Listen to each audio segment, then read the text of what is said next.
Izin langsung liputan itu kan.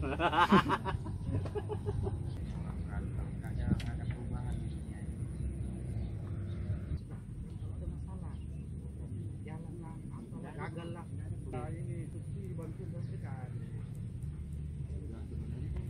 Bapak tahu toh kerjaan saya apa sebenarnya? Di sini cuma kamu pelajar. Udah.